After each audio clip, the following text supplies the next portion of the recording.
नमस्कार दोस्तों, आज हम दोबारा से आप सभी के बीच में हाजिर हैं। 10th क्लास का चैप्टर सेकंड दूसरा लेसन, जिसका नाम है अम्ल, अक्षारक और लवण, means acid, base and salt.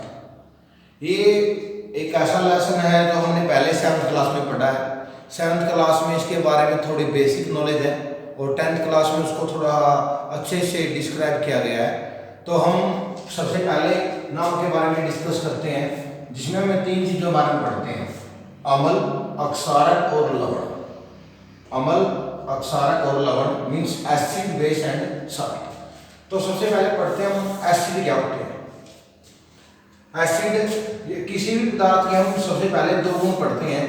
एक तो फिजिकल प्रॉपर्टी मीन्स भौतिक गुण, और एक केमिकल प्रॉपर्टी, दूसरे पढ़ते हैं रासायनिक।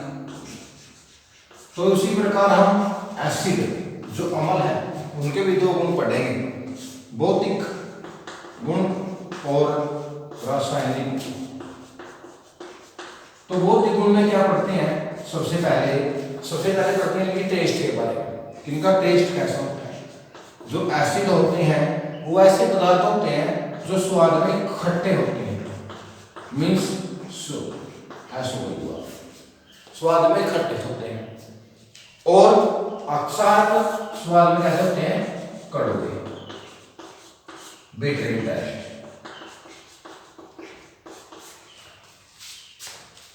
जैसे आपने डेली लाइफ में बहुत सारी चीजों यूज करते हो गई, जिसमें आपने देखा होगा कि उनका जो टेस्ट है जो खट्टा होता है वो किसकी वजह से होता है?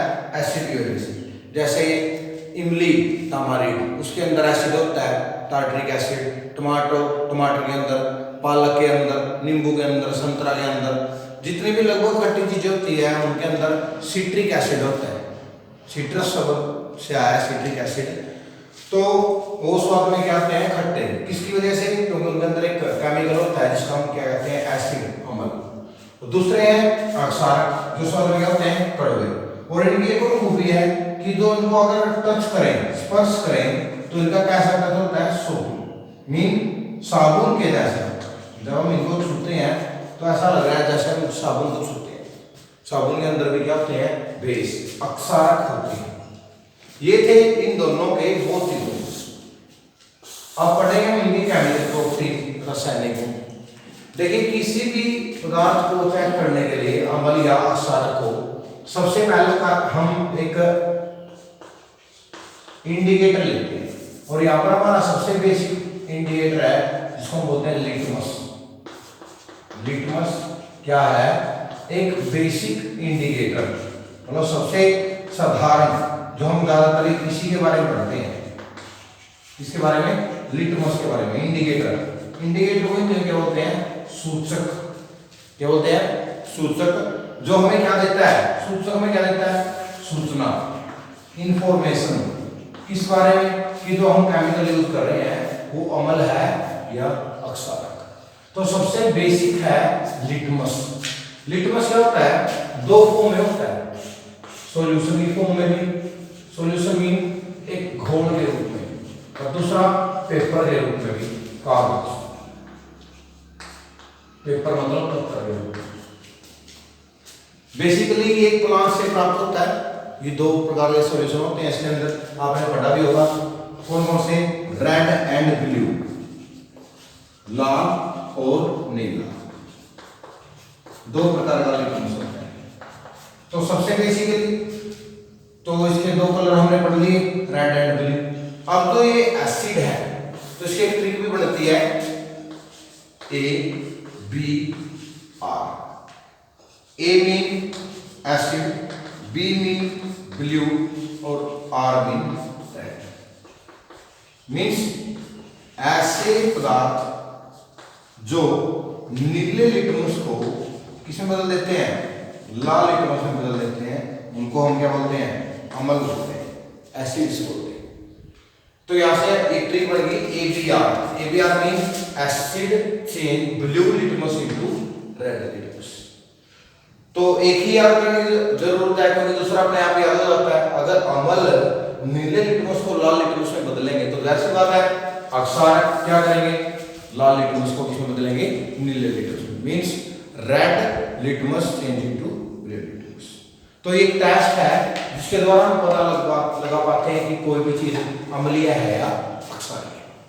तो अब एक बार दोबारा से हम रिवीजन कराते हैं। क्या पता है कि जो एसिड होते हैं वो टेस्ट में कैसे होते हैं, खट्टे होते हैं, ये बहुत ही गुण। और इनका रासायनिक गुण है कि लिटमस, लिटमस क्या होता है कि इंडिकेटर सूचक होता है। ये क्या कर देते हैं, जो एसिड होते हैं वो लिटमस को रेड में बदल देते हैं, और जो बेस होते हैं वो किसको, रेड को किसमें बदल देते हैं, ब्लू में।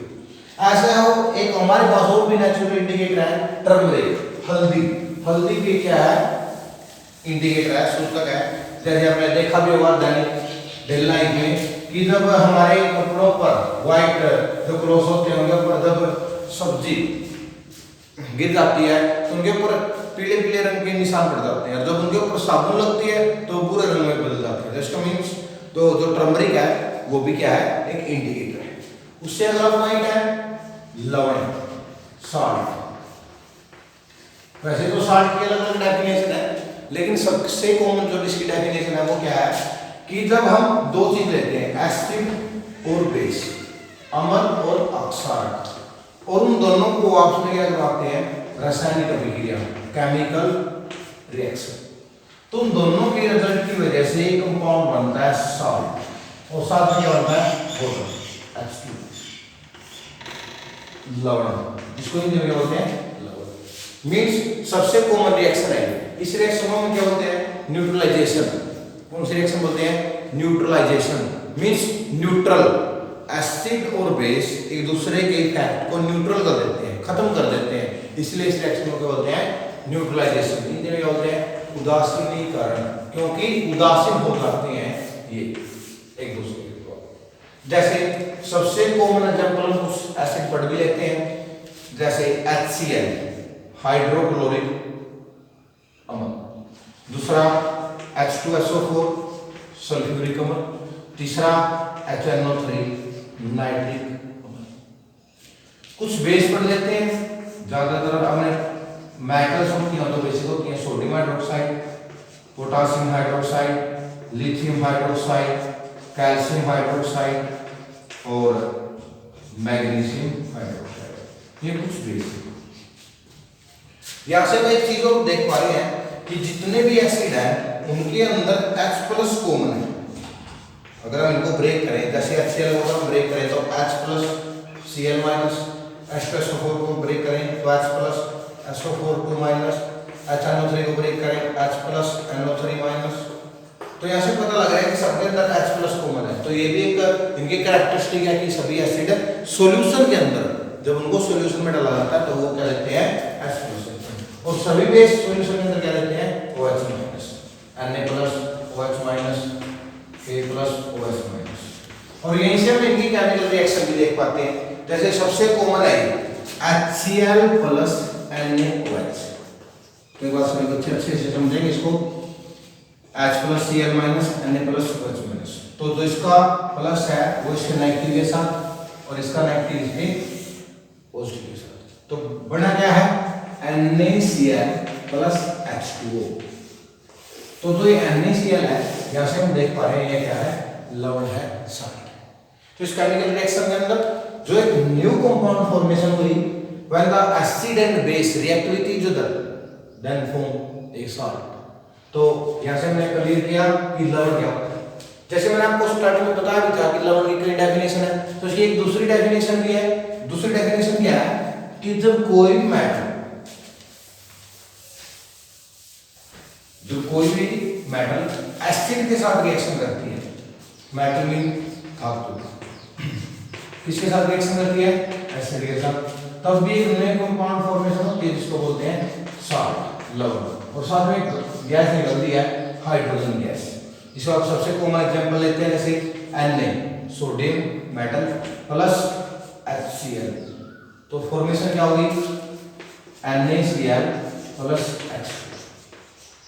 यह हमारे बुक में कॉमन है। जब जिंक की ग्रेन्यूल्स लेते हैं, मतलब जिंक की छोटी छोटी पत्तियां जो हम सल्फ्यूरिक एसिड के अंदर डालते हैं H2SO4 के अंदर, तो वहां पर बबल्स, बुलबुले उठने लगते हैं। और उनके पास हम जब जलती हुई माचिस की तीली ले जाते हैं तो वहां से एक आवाज आती है। कैसी आवाज आती है? पोप, पोप साउंड आती है। और वो साउंड किसकी वजह से है? वो साउंड हाइड्रोजन गैस की वजह से। एक बार रिएक्शन देख लेते हैं क्या होता है कि जो जिंक मेटल है ये यहाँ से एसिड के अंदर से हाइड्रोजन को डिस्प्लेस कर देती है, जो हमने फर्स्ट लेक्चर में पढ़ा था डिस्प्लेसमेंट रिएक्शन। तो यहाँ पर डिस्प्लेसमेंट रिएक्शन होती है ZnSO4 प्लस H2 गैस, तो यहाँ पर हाइड्रोजन गैस मिलती है, जिसकी वजह से कौन सी आवाज आती है? पोप की। ये कंपटीशन में भी आते हैं कि नंबर में क्वेश्चन कि पोप की आवाज किस गैस की वजह से आती है? तो हाइड्रोजन गैस की वजह से आती है। और जो ये नया कंपाउंड फॉर्मेशन हो गया इस कंपाउंड को क्या बोलते हैं? लवण, सॉल्ट।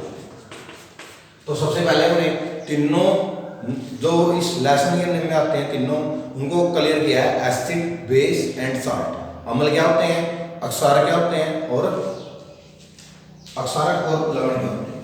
अब फोर्थ जो नंबर पे आती है हमने पढ़ा इंडिकेटर, सूचक क्या होते हैं। सूचक के बारे में हमने पढ़ा कि जो हमें अपना कलर चेंज करके बताते हैं कि एसिड है या बेस। उसके बाद फोर्थ नंबर पे आते हैं अल्कली। अल्कली क्या होते हैं? अक्षार।